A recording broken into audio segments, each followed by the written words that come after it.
Europe దేశాలతోటి US కి ఉన్న సంబంధాలు చాలా వరకు సన్నగిలుతూ ఉన్నాయి. మనం ఇంతకుముందు తెలుసు, మనం చాలా సార్లు డిస్కస్ చేస్తూనే ఉన్నాము. కేర్ స్టార్మర్ ని విమర్శించిన విధానం కావచ్చు, ఇమాన్యుయల్ మాక్రాన్ ని అవమానించినటువంటి విధానం కావచ్చు, ఈవెన్ ఇటలీ అధినేత్రి అయినటువంటి జార్జియా మెలోని యుఎస్ విషయంలో పోప్ విషయంలో చేసినటువంటి వ్యాఖ్యలు ఇవన్నీ ఉన్నాయి.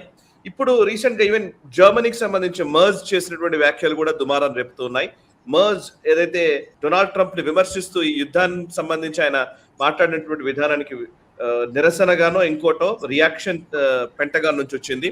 యుఎస్ ఫోర్సెస్ 5,000 ట్రూప్స్ ని పెంటగాన్ విత్డ్రా చేసినట్టుగా ఇప్పుడు వార్తా కథనాన్ని చూస్తున్నాం. జర్మనీలో ఉన్నటువంటి యుఎస్ ఫోర్సెస్ ని విత్డ్రా చేయడాన్ని ఎలా చూడాలి? అంటే రమారమి 35,000 నుంచి 40,000 దాకా వాళ్ళ సైన్యం ఉంది జర్మనీలో. యూరోప్ లో మాక్సిమం అమెరికన్ సైనికులు ఎక్కడైనా ఉన్నారంటే జర్మనీలో ఉన్నారు. మిగతా దేశాల్లో అంతకంటే తక్కువ ఉన్నారు. 40,000 సైన్యంలో 5,000 సైన్యం తీసేసినంత మాత్రం పెద్ద తేడా ఏమి ఉండదు. ఈ 5,000 మంది కూడా కొన్ని నెలలు 6-7 నెలల్లో విత్డ్రా అవుతారు వాళ్ళందరూ. ఇప్పుడు ఇమ్మీడియట్గా రేపు పొద్దునే వెళ్ళిపోవట్లేదు వాళ్ళు. కానీ ఒక సింబాలిక్ ప్రొటెస్ట్ కింద మనం చూడొచ్చు. మన చిన్నపిల్లవాడికి బాల్ తీసేసి అతన్ని కనుక చిన్నపిల్లవాడి దగ్గర నుంచి ఏదైనా ఒక ఆట వస్తువు తీసేస్తే ఎలా ఏడుస్తూ గోల చేస్తాడో అలా చేస్తున్నాడు అన్నమాట.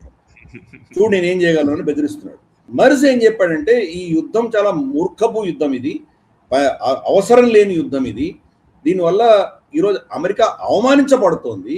ఇరాన్ వాళ్ళ దౌత్యపరంగా వాళ్ళ అమెరికాని బాగా అవమానిస్తున్నారు. దీనికి అమెరికా దగ్గర నుంచి సమాధానం సరిగా లేదు. ఇది అందుకని మేము ఈ యుద్ధంలో పార్టిసిపేట్ చేయట్లేదు, యుద్ధం అసలు జరగకుండా ఉండవలసింది అన్న దృష్ట్యా ఆయన మాట్లాడారు. దాన్ని తట్టుకోలేక డొనాల్డ్ ట్రంప్ ఇలాంటి ప్రగల్భాలు చేయడం మొదలుపెట్టాడు. అలాగే యూరోప్ మీద 25% టారిఫ్లు వేస్తాను వాళ్ళ వెహికల్స్ మీద అని చెప్పి బెదిరిస్తున్నాడు. ఎందుకంటే యూరోప్ నుంచి వచ్చే వెహికల్స్లో మళ్ళీ జర్మన్ వెహికల్సే మ్యాక్సిమం, వోక్స్ వ్యాగన్ కావచ్చు, ఇటువంటివి వాళ్ళవే మ్యాక్సిమం ఉంటాయి. అఫ్కోర్స్ చెకోస్లోవాకియా నుంచి వచ్చే ఉన్నాయి, స్కోడా లాంటివి ఉన్నాయి, తర్వాత మనకు ఇటలీ నుంచి వచ్చేటివి ఉన్నాయి, పియాజియో ఉన్నాయి. కానీ బట్ మ్యాక్సిమం మనకు జర్మనీ నుంచి వస్తుంది. కాబట్టి గతంలో టారిఫ్లను ఎలాగైతే అస్త్రంగా వాడుకున్నాడు, ఇప్పుడు కూడా దాన్ని మళ్ళీ వాడేటువంటి ప్రయత్నం చేస్తున్నట్టు అన్నమాట. డొనాల్డ్ ట్రంప్ ఇన్సల్ట్ చేయని నేత లేడు అని చెప్పుకోవచ్చు మనం ఈ దేశ ప్రపంచంలో. ప్రతి ఒక్కరిని ఇన్సల్ట్ చేస్తున్నాడు. దాంట్లో ఈరోజు నెక్స్ట్ టర్న్ జర్మన్ ఛాన్సలర్ జరిగింది అది.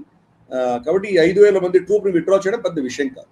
కానీ మనము గ్లోబల్ రౌండప్లో గత 2-3 ఎపిసోడ్స్గా డిస్కస్ చేస్తున్నాము, నేటో కొలాప్స్ అవుతోంది అని చాలా స్పష్టంగా చెప్తున్నాము. కాబట్టి నేటో కొలాప్స్ అవుతుంటే కనుక డొనాల్డ్ ట్రంప్ ఇంకా రాబోయే 2 సంవత్సరాలలో నేటోని ఏం చేస్తాడో అన్నది ఆసక్తికరంగా మనం చూడాలి. బహుశా నేటో స్ట్రాటజీ ఏంటంటే కానీ 2 విధాలు. ఒకటి, వచ్చే 2.5 సంవత్సరాలు డొనాల్డ్ ట్రంప్ హయాం ఇతని యొక్క రెజీమ్ అయిపోయేంత వరకు వాళ్ళు వెయిట్ చేస్తారు. తర్వాత వచ్చే ప్రభుత్వం ఎలా ప్రవర్తిస్తుందో వాళ్ళు దానికోసం వెయిట్ చేస్తున్నారు. 2, వాళ్ళు యూరోపియన్ నేటో లాగా అయ్యేటువంటి ప్రయత్నాలు చేస్తున్నారు.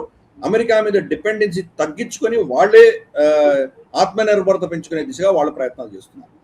జర్మనీ వాళ్ళ డిఫెన్స్ బడ్జెట్ని ఆల్మోస్ట్ 3-4 రెట్లు పెంచింది గత 3-4 సంవత్సరాల్లో. జపాన్ గురించి మనం లాస్ట్ టైం చర్చించుకున్నాం మనం.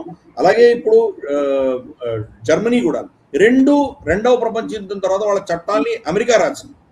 అటువంటిది పాసిఫిజం వదిలేసుకుని జర్మనీ కూడా ఈరోజు ప్రొడక్షన్ మొదలుపెట్టింది.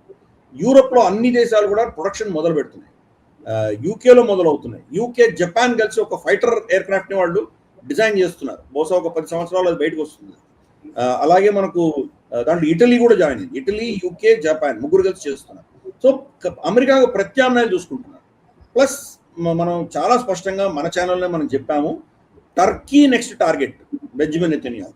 ఇరాన్ అయిపోయిన తర్వాత టర్కీ నేటో మెంబర్ కాబట్టి టర్కీని ఏదైనా ఎక్స్పెల్ అయినా చేయిస్తాడు డొనాల్డ్ ట్రంప్. టర్కీ ఎక్స్పెల్ అవ్వలేదంటే కనుక అమెరికా నేటో నుంచి కానీ బయటకు వచ్చేస్తుంది.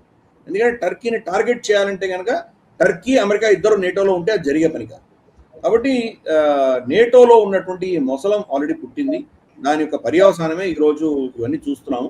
ఏదో నెపం కావాలి. మర్జ్ ఇచ్చిన స్టేట్మెంట్ని తిరస్కరిస్తూ ఇతను మాట్లాడాడు. మరి పోప్ సంబంధించిన విషయంలో జార్జియా మెలోని కూడా అలా అనింది కదా. మరి అక్కడి నుంచి ట్రూప్స్ ఎందుకు విత్డ్రా చేయట్లేదు? కేర్ స్టార్మర్ చాలా క్లియర్గా చెప్పాడు కదా, మా యుద్ధం కాదు, మేము దీనిలో పార్టిసిపేట్ చేయము అని చాలా స్పష్టంగా చెప్పాడు కదా. కేర్ స్టార్మర్ని బండ బూతులు తిట్టినా కానీ కూడా యూకేలో ఉన్నటువంటి స్థావరాలను తగ్గించడమో లేదా అక్కడి నుంచి సైన్యం తీయడమో చేయలేదు కదా. అలాగే ఫ్రాన్స్లో ఉన్నట్టు ఎవరిని కూడా తగ్గించలేదు కదా అతను. జర్మనీ మాత్రం చేశాడు. అంటే ఇదంతా కూడా ఏంటంటే ఒక మెల్లిగా దాన్ని ఎస్కలేట్ చేసుకుంటూ వెళ్తున్నాడు. ఒక స్టేజ్ వచ్చిన తర్వాత నేటో మాకు సాయం చేయట్లేదు, మా సాయం వల్లనే బతుకుతున్నారు, మా మోచే నీళ్లు తాగే బతుకుతున్నారు వీళ్ళు, కాబట్టి ఇంత ఖర్చు నాకు అనవసరం, రష్యా వాళ్ళ మీద దాడి చేస్తే వాళ్ళని ప్రొటెక్ట్ చేయాల్సిన అవసరం నాకు లేదు, కావాలంటే మా దగ్గర పైసలు పెట్టి కొనుక్కోండి అని చెప్పేసి అమెరికా వైదొలిగేటువంటి పరిస్థితులు వచ్చేటువంటి పరిస్థితులు కనిపిస్తున్నాయి. బట్ 2 ఏళ్లలో డొనాల్డ్ ట్రంప్ చేయగలడా? బట్ ఈ నేటో పెంటగన్ యొక్క కోఆర్డినేషన్ ఏదైతే ఉందో చాలా డీప్గా ఉంది. కాబట్టి డొనాల్డ్ ట్రంప్ లాంటి వ్యక్తి దాన్ని నాశనం చేయడానికి American deep state, European powers ఒప్పుకుంటాయా? ఈ నేపథ్యంలో డొనాల్డ్ ట్రంప్ని ఇంపీచ్ చేయడానికి ప్రయత్నాలు జరుగుతాయి.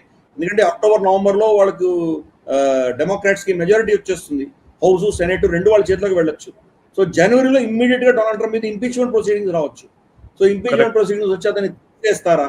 ఇవన్నీ కూడా these are all uncharted territories, ఎప్పుడు చూడనటువంటి టెరిటరీస్ వెళ్తున్నాం మనం. ఏ దిశగా వెళ్తుందని చెప్పడం చాలా కష్టం. కానీ నేటో నుంచి వైదొలగడానికి కావాల్సిన భూమిక తయారు చేస్తున్నాడు డొనాల్డ్ ట్రంప్. ఏదో విధంగా నేటోని ఒక బూచిగా, ఒక నెగటివ్ ఫోర్స్ గా చూపించే ప్రయత్నంలో భాగంగానే ఈ 5,000 మందిని తీసేయడం అనేది జరిగింది. ఈ వీడియో మీకు నచ్చినట్టయితే లైక్ చేయండి, 10 మందికి షేర్ చేయండి. అలాగే కామెంట్ల రూపంలో మీ అభిప్రాయాలను మాతో పంచుకోండి. Nationalist hub group of channels ను సబ్స్క్రైబ్ చేసుకుని తెలుగునాట జాతీయవాద జర్నలిజాన్ని ప్రోత్సహించండి. ఈ వీడియో కింద ఉన్న బెల్ ఐకాన్ పై క్లిక్ చేయడం మర్చిపోవద్దు.